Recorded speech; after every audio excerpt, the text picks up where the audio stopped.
দুই জায়গায় কখনো রাগ করবেন না, না হলে আপনার রিজিকের বরকত কমে যাবে। রাগ তো করবেনই না, মন খারাপও মনের মধ্যে কখনো নিয়ে আসবেন না। এটা খুব মারাত্মক একটা বিষয়। আমরা অনেক সময় জিনিসগুলোতে রাগ করি, মন খারাপ করে থাকি, যার কারণে অনেক সময় আল্লাহ নারাজ হয়ে যেতে পারে এটার বিষয়ে। তার মধ্যে এক নাম্বার হচ্ছে, আপনার ঘরের মধ্যে যদি কখনো মেহমান চলে আসে, আপনি আইডিয়াও ছিল না যে মেহমানটা এখন আসবে, হুট করে মেহমান চলে আসছে, আপনি এটা নিয়ে মন খারাপ করিয়েন না, রাগ করিয়েন না। মনে রাখবেন এটা আল্লাহ রাব্বুল আলামিন হয়তো আল্লাহ আপনাকে পাঠিয়েছেন আপনার কাছে।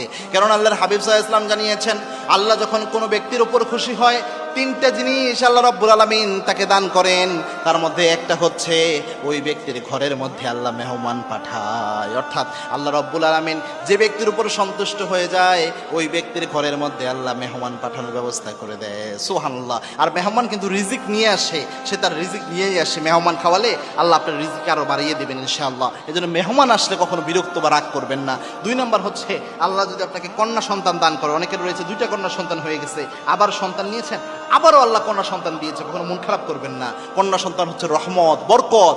এই কন্যা সন্তানের ব্যাপারে আল্লাহ হাবিব ইসলাম চমৎকার কথা বলেছেন। এবং আল্লাহর হাবিব এটাও বলেছেন, আল্লাহ কোনো বান্দার উপর সন্তুষ্ট এটা বোঝা যায় হচ্ছে ওই ব্যক্তিকে যদি আল্লাহ কন্যা সন্তান দান করেন, বুঝতে হবে ওই ব্যক্তির কোনো না কোনো কাজে আল্লাহ সন্তুষ্ট হয়ে কন্যা সন্তান দিয়েছেন।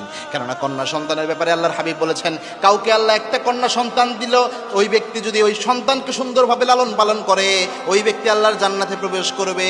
কাউকে যদি আল্লাহ দুইটা কন্যা সন্তান দান করে, সুন্দরভাবে যদি প্রতিপালন করে, আনা ওয়া হুয়া কাহাতাইন, ওই ব্যক্তির পিতামাতা ওই কন্যা সন্তানের পিতামাতা এবং আমি নবী এইভাবে আল্লাহর জান্নাতে থাকবো। সুবহানাল্লাহ। এই জন্য কন্যা সন্তান হলেও কখনো মন খারাপ করবেন না। আল্লাহ আমাদের এটা বোঝার তৌফিক